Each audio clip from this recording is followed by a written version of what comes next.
Ethics paper 4 में एक civil servant के कुछ गुण होते हैं, लाइक उसमें ऑनेस्टी होनी चाहिए, उसमें टॉलरेंस होनी चाहिए, उसमें स्पिरिट ऑफ सर्विस होनी चाहिए, उसमें डेडिकेशन होना चाहिए। तो ये सब चीज़ें तो रिकमेंड करती है यूपीएससी। कोई एस्पिरेंट है तो उसमें भी सिविल सर्वेंट की तरह डेडिकेशन, टॉलरेंस, ये सारे कैरेक्टर होने चाहिए। उसके अलावा यूपीएससी का एग्ज़ाम जो मैं समझता हूँ कि एक पूरा पैकेज है।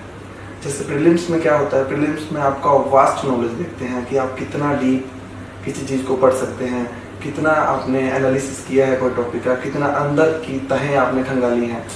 उसके अलावा आपका इंट्यूशन पावर, इंट्यूशन से मेरा मतलब है कि आपने कोई चीज़ पढ़ी है और आप जब प्री दे रहे हैं तो आपको वो कितनी याद आती है, कितना आप एलिमिनेट कर पाते हो। और तीसरा एलिमिनेशन पावर। इन तीनों चीज़ों का एक जो चेक करता है वो प्रीलिम्स है। और उसके बाद में आता है मेंस एग्जाम, जो शायद अपने नाम कर लो कि इसका मेंस एग्जाम ही है, काफ़ी हार्ड है।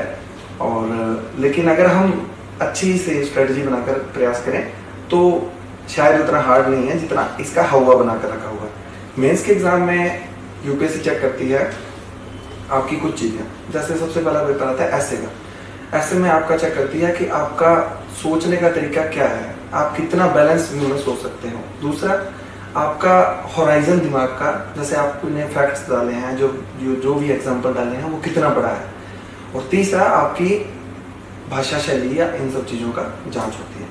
दूसरा है जीएस का पेपर, वो आपका है आपका प्रेजेंटेशन स्किल का, कि आपने कितने अच्छे से अपने आंसर को प्रेजेंट किया, क्योंकि बहुत कम वर्ड्स में बहुत ज़्यादा चीज़ें वो पूछते हैं।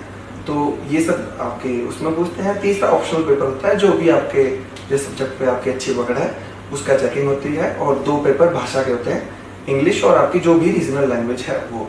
उसमें संविधान की जो 8वीं अनुसूची है उसकी 22 भाषाओं में आप कोई भी भाषा ले सकते हैं।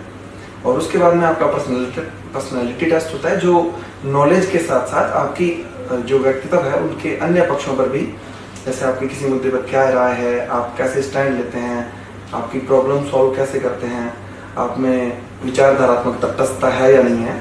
तो ये सब पूरा का पूरा एक तरीके से पैकेज है ये, जो यूपीएससी की जो परीक्षा है वो आपकी जांच करती है।